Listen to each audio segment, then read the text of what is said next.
Gotta say, there was a lot of things in there that I just found out today that I just didn't know about tobacco and the history behind it. That's very, very interesting. I would like to introduce a face some of you in the audience may know, who has been on CT Airways for nearly a decade. Television journalist Leslie Mays.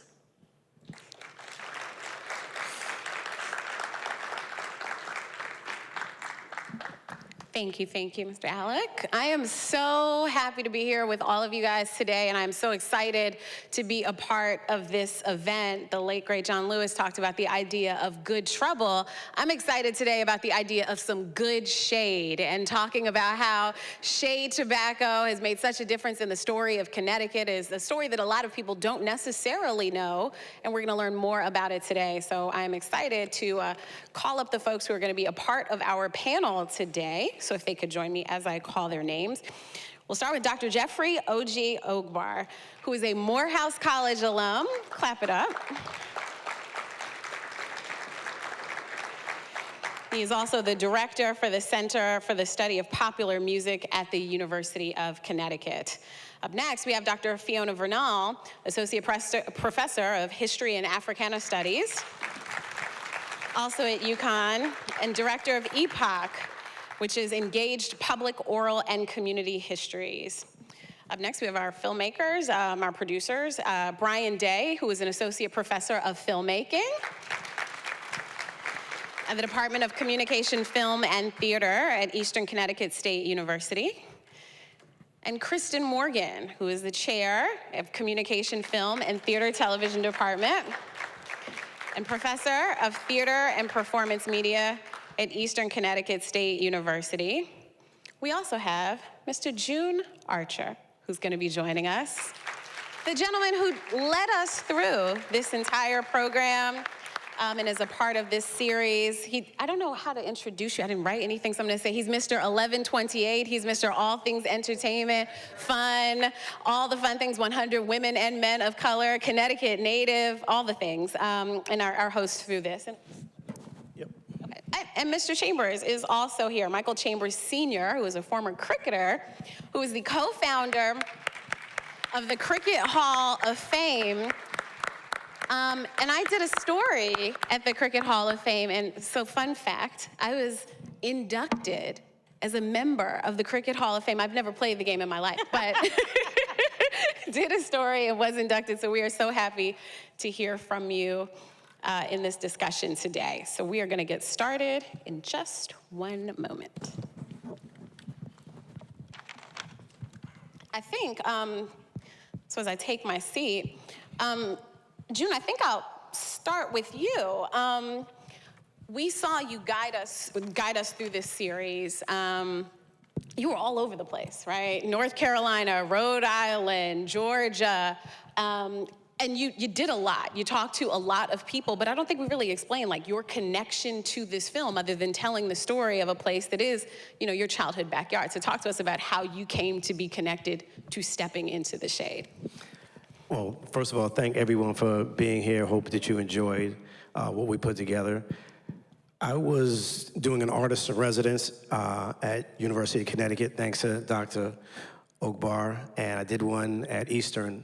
And after meeting Brian and Kristen, they asked me to talk to them about a project that they were working on. And I was intrigued from the start because they led with it being a story of immigrants coming from Jamaica working on the tobacco fields. So one, my parents are immigrants from Jamaica, and two, I spent 2 summers working on tobacco farms, and they had me there. And when I asked them about how deep they wanted to get, that's when I kind of strong-armed them. I said I wanted to be executive director because I knew all the Jamaicans that they needed to talk to. And, and they obliged me. And as we began to travel and I was learning things, I would go back to my parents and tell them about, you know, the first ship from Jamaica almost getting bombed by Hitler, and they didn't know about that. And as we were diving into it, and some of that information, Lance Johnson, we had the privilege of interviewing him, would just share these stories. And as I continued to dive deeper and all of our staff on hand, we just fell in love with the story. And at one point, we just called us a love story. There's a lot of sad stuff that you saw today, but the whole thing is not sad. The whole thing is not bashing tobacco. It is really a love story about all the people who came to this country, especially Hartford, and brought their culture, their music, their way of life, and just really made an impact, and how this one cigar impacts the world. You said something to that effect in the trailer. You said that the wrappers that come from Connecticut, meaning those cigar wrappers, are the gold standard for the cigars of the world. I think when people think cigars, they think of another place with a C, Cuba, right? I don't think that they think about our state, but talk about what you learned in this experience about what comes from this very state. Well, maybe like 15 years ago, I was at the Grammys, and there was this guy who was very boastful about cigars, and I was like, oh, I'll have a cigar with you. And I said, do you know where the wrapper comes from, cigar? And he said exactly, he's like, oh, Cuba. And I'm like, think again. He's like, Dominican Republic. I'm like, nope, try again. And he was getting frustrated in the process. He's like, well, if you're so smart, tell me where they came from. I said, oh, Hartford, Connecticut. He's like, you don't know what you're talking about. And I'm like, oh, no, I picked it. For 2 summers. That might be the leaf that I actually picked. And as we went to different parts of the country, we made it a point to stop in a cigar lounge or shop, especially those that were owned or operated by people of color, because we wanted to be intentional. And that was the first thing that we asked the owners and asked those who were partaking in the cigar smoking, like, do you know where the wrappers came from? A lot of people did. A lot of people did not. And it's funny, when you go back, if you guys ever go to a cigar lounge or store, you'll start to see and notice a lot of the wrappers and cigars say Connecticut on them. So now that's gonna be the thing that we're all gonna look for, and we're gonna tell our friends, this is from Connecticut. Look, you understand, there's something really special happening here. I want the audience to know that there's also gonna be time for questions as for our panelists. So if you have something you're thinking about, something that the screener brought up for you, feel free to we'll get you a microphone and you'll be able to ask your question to the panel. So it's right over there. So that's where you'll go when it is time for the Q&A. I wanna go to our producers and ask you, I mean, this is such a dynamic story, but I think also one that is kind of unknown for some people. So when you're thinking about putting a film like this together, like, what are the steps that you take to try to introduce this thing that a lot of people here know, but everybody else doesn't, to make it understandable for a larger audience? Well, neither Brian nor I are from Connecticut. I grew up in Virginia, so I know tobacco from Virginia. I didn't know anything about this until I was introduced to it here. So I think we're coming to it sort of from an outsider's perspective and trying to tell the audience what we've learned about Connecticut and the people that came here. Yeah, I would say the same. I'm not from Connecticut, and I've never smoked a cigar. So I have no experience with any of that. But it was a journey about people. Really, it's about learning about people and the dynamic story and how it changed Connecticut. And I think that's what we really got into, was how it really changed Connecticut. And everybody that we spoke to, and I have to take my hat off to June, he made them so comfortable and really allowed them to open up and give us so much great material to tell this dynamic story. And what you've seen is just a snippet of how diverse and dynamic the story really is. All right, so we've got 6 episodes of this. Talk some about some of the other things that we didn't get to see here. I know some of our panelists are here in front of us, but are also in this series. We didn't see their segments. Talk about some of what else you go through in Stepping into the Shade. Okay. So yes, everybody up here is in the film. You didn't see them today because we had to pick and choose which 6 scenes we were going to show. I've seen a lot of faces here tonight that are in the film.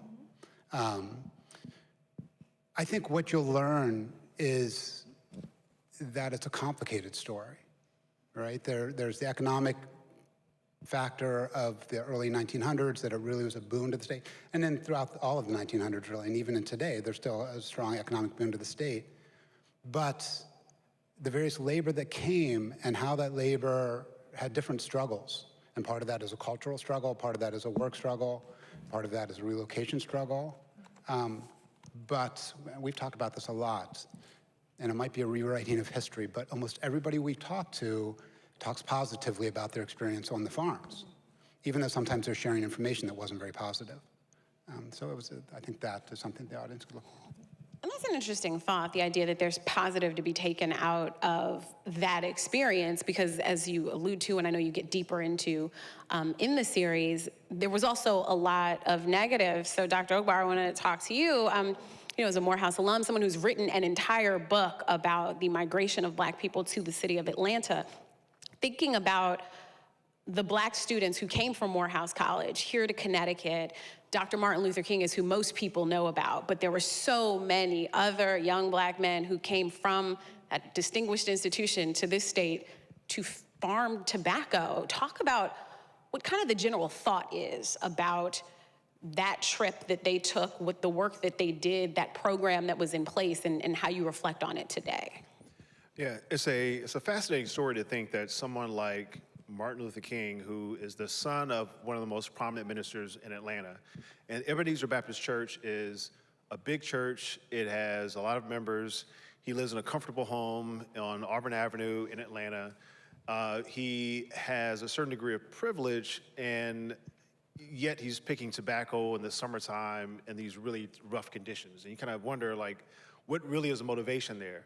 And it's hard to sort of imagine the scale of wealth in the United States now as opposed to, 80 years ago or 70 years ago. And a lot of things that we kind of take for granted, even for a middle-class family, like, paying tuition. There was no Pell Grant back then. There was no such thing. Like, they didn't have Pell Grants.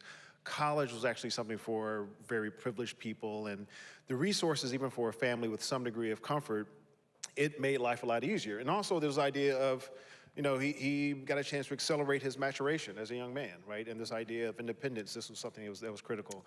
It was a social experience as well. You had a number of Morehouse students who bonded living here. And you can see in the letters that King writes home how the maturation, the intellectual, the political maturation, and even he, as this comes up in the documentary, I'm sure, he became a sort of de facto deacon for the guys there. And this is like a teenager who is thinking that he may become a professor, and he's thinking, like, I may become a lawyer. His dad wanted him to be a lawyer, and he thought he might be a professor, but his father did not want him to become a minister. And in these cabins, they were like, hey, Martin, why don't you lead us in prayer tonight? Hey, Martin, why don't you lead us in prayer over this? So it actually kind of, it matures him in so many different ways. There's so many different attractive elements to why someone would come down here, but surprisingly, it's transformative in all sorts of ways. There's two things thinking about that. Is one, it says something about the cost of college then compared to now, that there was a summer job you could get that would cover all of your tuition for the coming year. Parents now are like, where are those opportunities today? But also think about the idea of having the story like, yeah, I used to farm tobacco and I prayed with Dr. King. No one would believe it, except for folks who know that he did spend that time in that state. But I still think that there's so much to unpack, right? When you think about the good in this, but then, we heard from the gentleman about like the bad and the racial dynamics that were at play. And so, Dr. Vernal, I just want to know your take when you think about sharing this story, how important it is that we focus on, the greatness of what this industry meant to Connecticut, but also putting that part of the story to the forefront. I also just wanted to follow up on what Jeff had to say.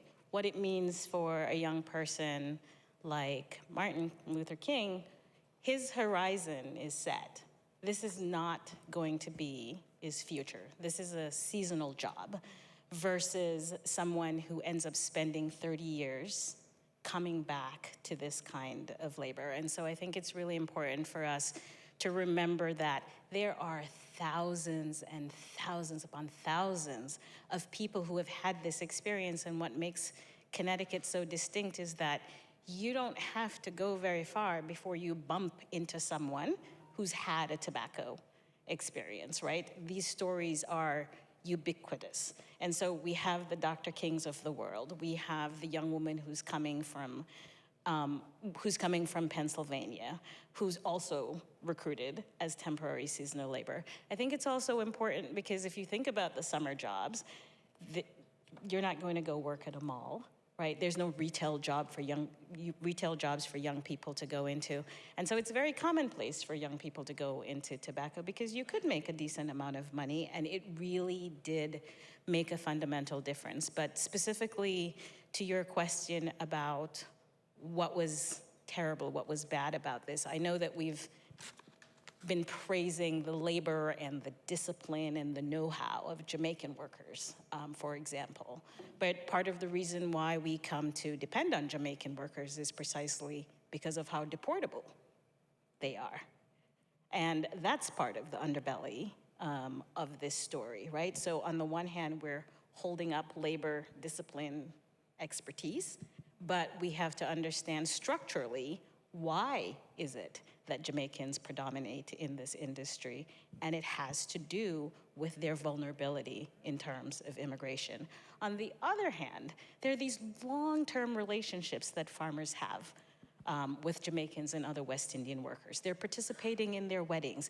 They're sponsoring their ability to leave the farm. There are tons of farmers that you look in the historical record, you conduct oral histories, which is part of what I do, and you realize that for somebody like Mr. Barnett, for example, his employer made it possible for him to leave working in tobacco while asking, is it possible for you to help us maybe recruit a cousin, an uncle, someone else? So there isn't just one story here. There isn't just a single story of exploitation and vulnerability. There are many, many stories, and I think what's amazing about the 6 episodes is that we get that dynamism, we get the subtlety, we get the nuances, we get the exploitation, but then we get to understand the long-term relationships that farmers are forging with Jamaicans, with other West Indians in the long term, that shift what that vulnerability looks like and shift what that exploitation looks like.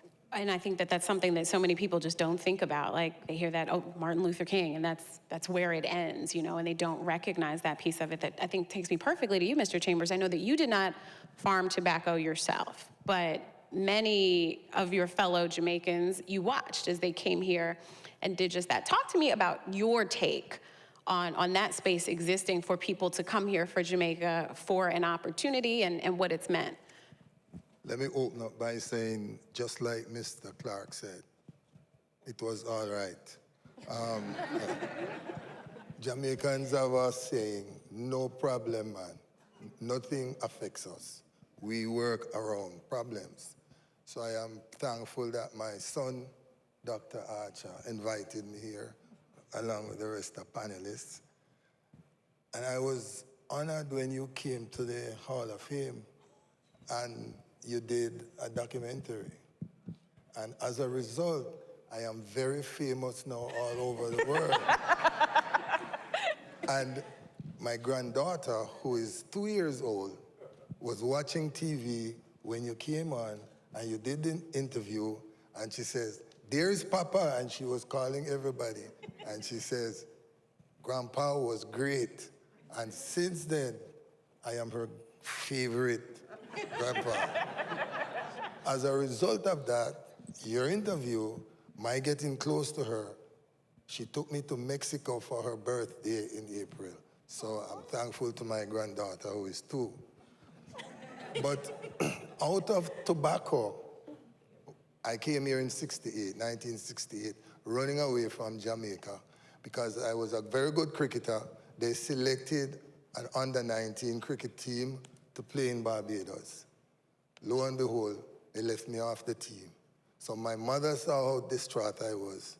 She was coming up to New York to see her family.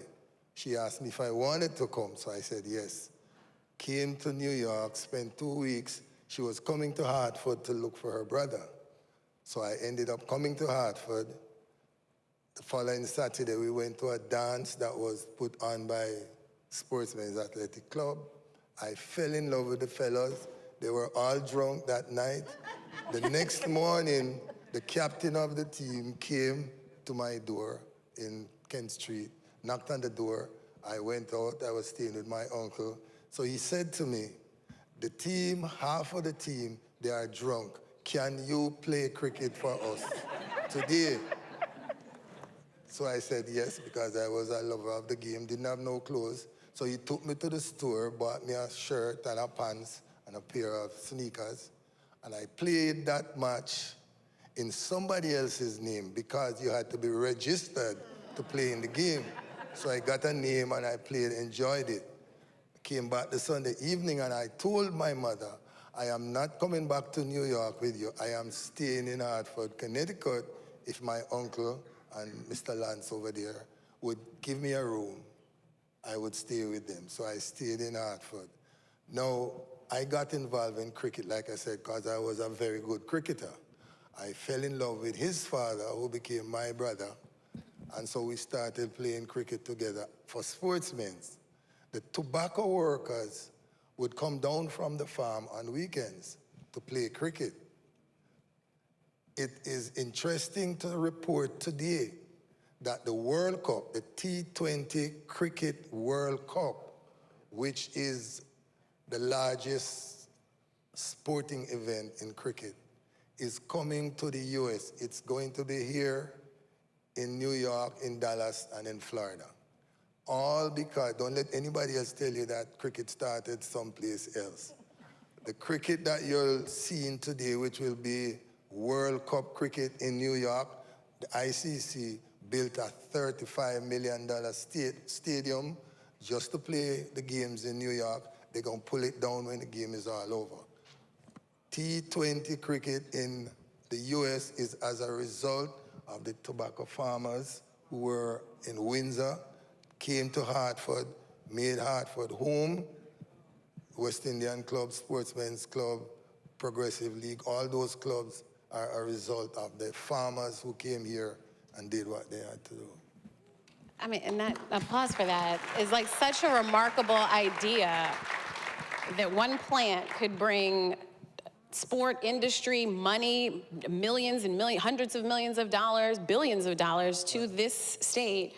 And that should not be forgotten. I want to know what you think about the idea that now Jamaican people make up so much of the workforce in this space now through these visa programs. I want to say Caribbean folks, because the cricket is as a result of what happened on the tobacco farms when they came. So I don't know if I'm answering the question the way you want it, but the workers who came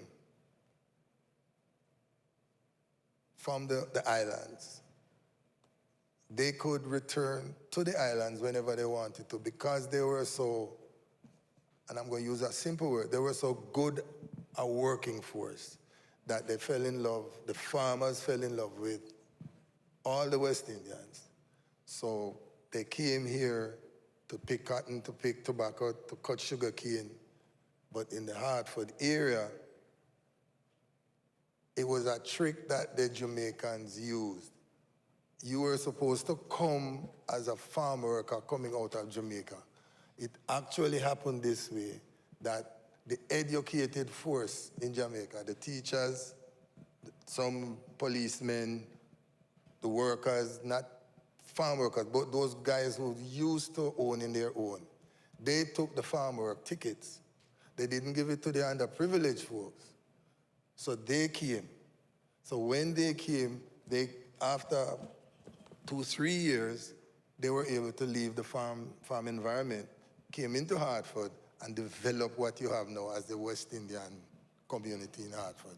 So it wasn't the underprivileged, it was the privileged Jamaicans who stole the tickets from the underprivileged and came here and did what we had to do.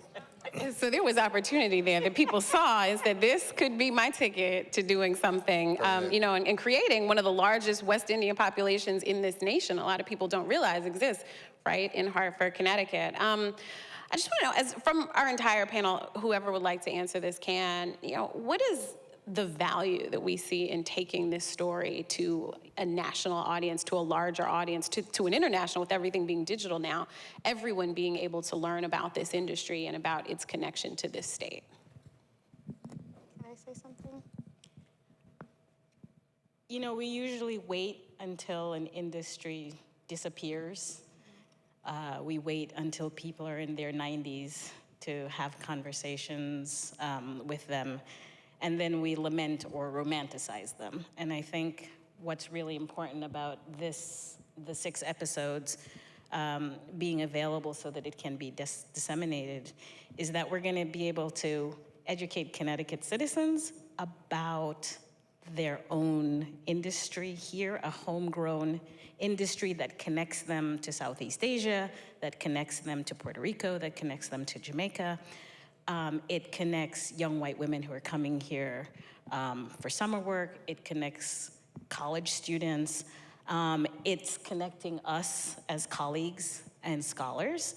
Certainly my own, I have been working on this project for so long, I've interviewed this half of the panel, but in the process of talking to all of these people, it's completely shifted the way that I do my public-facing work. I've been able to create an archive. These episodes are going to become a part of an archive. All of the raw footage that you guys have done are going to be a really important archive. I think part of the problem has been the people who've been interested in telling the stories did not know, there was not one place they could go to get access to the information so that they could write an article or write a book or do a documentary. You see the way that you've had to crisscross the country to try to assemble this story. And so you've done yeoman's work in really being able to put that archive together. So I just want to sort of put that plug out there for the importance of the archive and building an archive to tell the stories. And let them know where that archive is going to be. Yes. Where is that? Can I add, so we will be partly at Eastern, but we'll also be storing some stuff at the Tobacco Museum. So I think the project, adding on to what Dr. Vernal said, gives the history and the resources for people in the state to continue to build upon that story. But also I think, cigars, I didn't have much of an understanding of cigars, but they are, a global commodity, right? And the best wrapper comes from Connecticut. That's something to be really, really proud of. And what I'd like it to be is that those cigar smokers that are in Nebraska or California, when they're enjoying that cigar, they understand where that tobacco wrapper came from and the dynamic story that kind of led it to become what it is. And so that's what I'm hoping, is that it really shares that story on that really broad scale. Yeah, I think one of the amazing pieces about this project is having to interview, and I would love for those who have been in the documentary, if you could just stand up for a second. I know Ellis is here. Those who got interviewed as part of the documentary, please stand up for a second, please. We have the Windsor girls here. We have 2 farmers here. We have a historian here. We have a cricket player. Indigenous folks were, it's been such a blessing over the past 2 years, and it began with interviewing Mr. Clark, who was 101 years old 2 years ago. And I knew that we were doing something special, but respectively, I'm tired of just Black history on 28 days. When you realize, when you peel everything back, we interviewed girls who came from Poland, the Virginia girls, Pittsburgh girls, Jamaicans, Puerto Ricans, and you realize that we eat each other's food and we have a hard time respecting each other. Why is that? Because we don't spend enough time learning each other's history and how it really connects. Because when I started to connect the dots, I asked a friend, have you ever been to Americus, Georgia? And he said, no, but my family's from Americus. And as all the stories started to connect, it was Americus, Georgia, it was Hartford. It was Puerto Rico, it was Hartford. It was Jamaica, it was Hartford. And I started to realize my whole community was surrounded by this one thing, whether they migrated or immigrated, like we were all connected some way. And we all are here. I'm certain if you have never smoked a cigar, you've been to a cigar event. And the great part is we interview women because this culture has taken a different form. Like, women are enjoying this thing. So for me, just being able to interview all these beautiful people, and you get to see it with Mayor Kinnaman, you get to see it with Mr. Clark, you get to see it with, I gotta call, Mr. Chambers, this is Uncle Mike, as far as I can remember. Dr. Vernal and the OG here, these stories are gonna, like, you guys are gonna fall in love with this, because I've fallen deeply in love with this. And if I could share this one story, we're in Atlanta, and there was a farmer, and the funny part is, I'm gonna spill the beans on this. We had a long shoot. We were on the road for like 5 days, And we do this shoot, and we're in this house interviewing, I can't remember his name, but we all fell asleep. But here's the beauty of it. During that time, he took us outside, and he came with this big bag. You guys remember this? Came with this big bag of cotton. And he gives it to me. He's like, so what do you think about this? And I'm like, I don't know. Why you giving me a big bag of cotton? And he's like, well, my ancestors left this land for me. I think he said 600 acres. He said, I have equity. We have equity in this thing. Take this and share it with people. And on my way home from where we left to the next destination, to the airport, to coming back to Connecticut, New York, I gave people a piece of cotton by just opening up the bag and sharing it with them. I still have a half a bag left. That's how much cotton I had. And the amount of excitement that people had in their eyes as they reached in that bag was a blessing. And I still have half that bag, and I have it with me. So for those who are going to be in the VIP reception, I'm going to open up that bag, and I want you to take a piece of that cotton. But it was a beautiful, I should have to say that throughout this whole journey, I learned so much about myself and other people that I can't wait for you all to see it in its entirety, and I hope that everyone enjoyed what we shared today. Can I add Absolutely. something I know to that? the OG wants to get in, Dr. Ogbar. Thank you very much, Leslie. So one of the things I want to just say something about the importance of the documentary. I'm a historian of the United States. My PhD is in U.S. history, 20th century, African American, and Dr. Vernal and I, well, she's an Africanist, her PhD is in African history. Our first book, our second book, third, an academic press will publish a book that has peer review. It'll be published, and they're excited if they get maybe 3,000 copies sold, right? You get 1,000 libraries and another 2,000 assigned. So that's a big deal if you get an academic book, like even like Oxford University Press or Johns Hopkins University Press. If you do 3,000 books, most of us in this room, like I don't have any professional training in ancient Mediterranean history. To be honest, most of what I know about that comes from either watching movies like Gladiator with Russell Crowe and these dudes, or watching the History Channel. And so a documentary with professionally trained people who do investigations, who do real research, who get trained professionals and historians, they can reach hundreds of thousands and sometimes millions of people. So we think about the breadth and reach of this documentary to explain Connecticut's history. I was about to say UConn. I was about Connecticut's history. It's really phenomenal. It really sets a scale because so many of us know so little about this history, but with it and with this superb interviewer here with June, I mean, I got chills like hearing him with this interview with the mayor in Americus. And that mayor leans into history in really profound ways. And so that story of that lynching and reading that letter from his grandmother, I mean, these are very, very powerful moments, but in the best written history book, you might get 3,000, 4,000 people seeing it, right? Reading it, rather. And so this is a really big deal. And so hats off to the creators here. June, you did a fantastic job as an interviewer. Kristen, Brian, hats off to all. Thank you. Absolutely, absolutely. I want to bring our audience in for questions, so if you could start queuing over at that microphone on that side of the room. Mm-hmm. I am dying to know if anybody knows how to do the dance that Mr. Clark was talking about. The Lambeth walk? Yeah. I don't know what the Lambeth walk, I don't know if it was a dance. It's like a TikTok dance, but I don't know. But it was just, I researched it, and it was one of the popular songs that they learned when they actually reached land here in the States. Oh, do you know? No.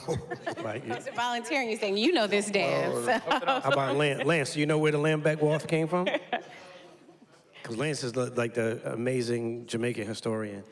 We'll go to our first question from the audience. How's it going, guys? The name is John Sell. I had a question regarding, you guys talk about the migration of the workers from the West Indians and the Caribbean itself. And being a Puerto Rican American, I'm actually very curious, at any point during the documentary, do you guys ever encounter the topic involving nationalism between Puerto Rican workers, some of the Jamaican workers, and whether there's ever like a clash of cultures? I'm like, hey, we're immigrants as opposed to these people are, maybe the Puerto Ricans are considered citizens. And does that ever come up at all in the documentary, just the whole, hey, these workers are here to stay, some workers are able to go back, some workers have an easier easier mobility between Hartford, Connecticut, and going back to New York or going back to the Caribbean. So not being able to like formulate my question well, does any of that ever come up in the documentary? It does. We went to Central, and I don't know how deep it went, but the gentleman we interviewed just made mention, his wife made mention that Puerto Ricans were migrants, not immigrants, as opposed to Jamaicans. So she kind of like, not really checked me. I think I might have misspoke during that. But I did realize that there is a difference, but I don't know, I can't remember, it's been too many interviews. You'd have to tell me, Brian, if you remember. The man, or? If that was distinguished. Vargas, was it? Vargas, it was Mr. Vargas. So I think nobody stated that directly, but I think the indirect answer that we got was everybody that was here, or everybody that was permanently here, saw Puerto Ricans and Jamaicans both as immigrants. And they didn't understand that the Puerto Ricans were actually citizens and that they had different rights. And so I think we got a lot of the conversation that the racist behavior that they found in communities was equal regardless, even though their experiences were coming from very different experiences. That work kind of, I would imagine, was an equalizer on some level for treatment of folks who didn't care to dive deeper and look, into the different dynamics that were at play there. Thank you, guys. I appreciate it. Yeah, thank you. Good afternoon. My name is Leonard Webb, and I'm the publisher of Ethnic Online, New England's magazine for ethnic professionals. And as a fellow journalist, kudos to the team. This was absolutely amazing and well done. I've got two questions. One is, has this documentary been seen or shown to anybody else besides this group here in Westport? And then number two, what are your plans to proactively promote this documentary moving forward? Mr. Webb beat me to my closing question, but here we go. What's next? Great. From one journalist to another, right? Yeah. Absolutely. You all are the first to see this. I know we have an opportunity with PBS, but we are now courting different streaming services. So we hope between now and hopefully before September, you guys will be able to Netflix and chill and watch this documentary. Thank you so much. Thank you, Brother Webb. Hello. I was curious, what makes Connecticut shade tobacco of such high quality? And two, it seems like Connecticut never seems to take credit, good or bad, for what it produces. And I was curious, the Ku Klux Klan was created here too, which is that's the bad of it, obviously. But I was curious, what's making the tobacco good and us not get credit for anything? We have some farmers here who may be able to give us an answer on that. Dwight? Dwight, No, Jim, Steve? because he tests all the tobacco that's grown. We have 3 farmers. He can answer that question. If you could come here to the microphone, that way everybody could hear you. Can you hear me if I just use my outside voice? Actually, no, because The camera we're won't hear recording you. this. Yeah, the recording will need you. Now, I learned a lot from this gentleman here, and it's amazing the kind of tests that they go through to make sure that tobacco is grown properly.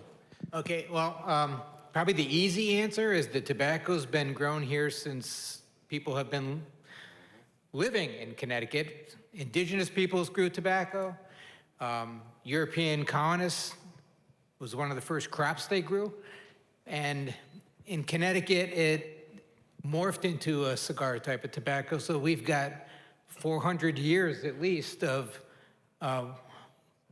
breeding, selection. And then Connecticut, as you guys put into this, invested in this and put science into it so that there's a lot of background to actually make this better. People often ask, why can't we take this tobacco and grow it in some other location? You probably can, but it might take you another 100 years. Mm-hmm. That's great. Thank you. Thank you, Jim. Hello, my name is Willis Moore, and I had the opportunity to learn about Connecticut tobacco through working with a artist, Ellis Echeverry, who did the mural that you may have seen that was commissioned by the Tobacco Museum. And as the previous gentleman mentioned, tobacco has been a crop that was grown in Connecticut, certainly by the indigenous tribes. In reading some of their information, they indicated that in harvesting and growing tobacco, the women of their tribes were prohibited from being in any field in which the tobacco was grown. And that has stuck in my mind because I said, well, wait a minute. If the indigenous people obviously shared the growing, cultivating with the Europeans who came here, they didn't tell them not to let the women be near the tobacco. My parents are part of that families that migrated from the South, so we have farming background in my family. And in talking to my parents about life in the South, in the farms, one of the things that would create conflict between families were if my cows, my animals got into your farm and ate your crops and sort of like that. Someone told me about tobacco. They said when tobacco was growing in a field, they said cows, hogs, goats will not eat tobacco in the field. So that tells me that the animals are aware of the toxicity of tobacco as well. So one of the things that in hearing this story about tobacco being harvested, have you found any instances in which the health and the welfare of the workers working with tobacco, harvesting tobacco, was provided for? What was the standard of care? For example, someone's working in the farms and someone gets sick or ill. Did they provide them any type of medical care? Was it like an infirmary, or was there a place where they can go? I heard one story about someone who told me that in getting transported on the bus, say from Plainville in New Britain to Windsor, that if you were there and you somehow got sick, you were stuck there until the end of the day. So I'm wondering, what have you found about, again, the standard of care that provided for the workers in terms of protecting their health? I would yield to the farmers, but for some of the gentlemen that I interviewed that had been coming back for 30 plus years, there was no implication on that. They just said that they may want maybe better wages, but there wasn't anything health-wise that was really occurring. But Ms. Lauren Spears educated us in an interview about women not touching the tobacco. So that's in there without us giving it away. And that it was used for barter. It was never supposed to be used to be smoked initially. And then it was bastardized to what it is today and enjoyed the way it is today. But the farmers that are in the audience could probably speak to what you're leaning towards in terms of health-wise. The one thing I could add to that is we did speak to a man named Juan Colon, who was hired to kind of do that work. He was Puerto Rican and was there to help to provide medical services for the Puerto Ricans and kind of oversee that kind of support for the Puerto Ricans. But I don't think it was directly related to any toxicity from the tobacco, but it was more about if they got hurt in the field or if they got sick in the field, because as Edna in the film talked about, there wasn't any support there, there wasn't any kind of structure for them. But the community, and I think that's one of the beauties of this film, and what we learned is that as the workers started to take root, they built a community of support, an internal community of support, and others started to come in to make sure that that support was there, which then led to communities being built, really. But that was one person that did talk directly about the healthcare for the Puerto Rican. Can I answer? You can answer. So one of the commonalities that you find between Puerto Rican workers and the rest of the West Indian workers is that all of these programs have a labor liaison.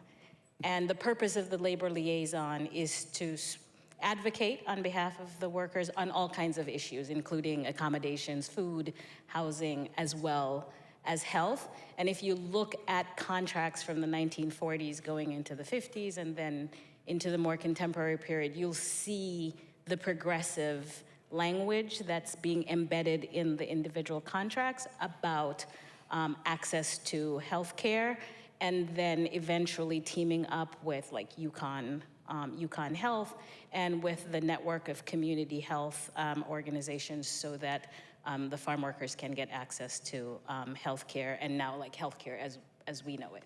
Okay. I think we're right at time, so I think we have one more question. Good evening. My name is Richard Dillon.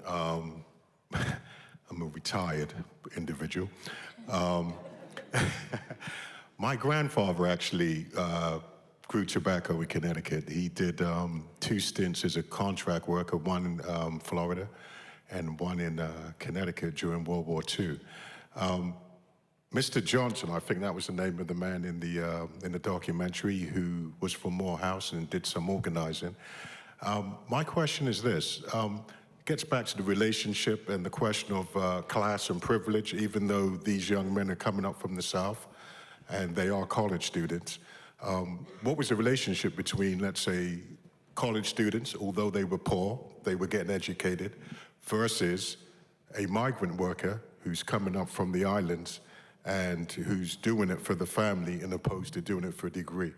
And one other thing, June, why don't you go to Jamaica and dig up some of the old guys who are probably still alive, because my grandfather died at 100 years old. So there's had to be some longevity going on in that field. Well, space for another 6 episodes, I think. I yield to you. You can answer that question. About why not go back to Jamaica? No, the first part of that. I'll definitely go back to Jamaica. Anytime. Anytime. The relationship varied because it's seasonal. It's seasonal labor. And so you have folks like Johnson, who, as a troublemaker, is not allowed to come back, so he doesn't have these long-term relationships. But some of the other centenarians, like Mr. Bennett, for example, talks about what we would call a mentoring relationship. And also like helping the young men to navigate different roles, maybe getting out of the field and being able to drive the truck, for example, becoming really, really skilled in becoming a straw boss, right? Like meaning you're in a supervisory role, so then you're not in the field. So I would say across the board, there's all kinds of mentoring relationships. And there are a lot of older gentlemen still in Connecticut who are in their 70s, 80s, who work tobacco and who've been interviewed in other contexts outside of this specific documentary. All right, before we wrap up, because we are at time, I just want to ask one question. We know what the plan for the film is going forward, but what is it that you want to tell each person in this audience to do to spread the word about it, and also to help Connecticut take credit for something good that we are doing? What's the charge for everybody today? I'll start with Brian and Kristen. Spread the word about the project, and what we created is a larger story, but not the full story. And so there's more to that story to keep going. And, if it's not shared and somehow documented, it's going to be gone, right? In all parts of history. And this is a really complex, dynamic piece of history, and people need to know it. Yeah, and if you have more stories, one of the exciting things about this is that we know when this gets out there, we're going to hear all kinds of stories coming in. We already have plans for June to do a follow-up podcast, when we get more people coming in. So if you have stories or things to share, get in touch with Brian and I about that, because we'd love to hear more.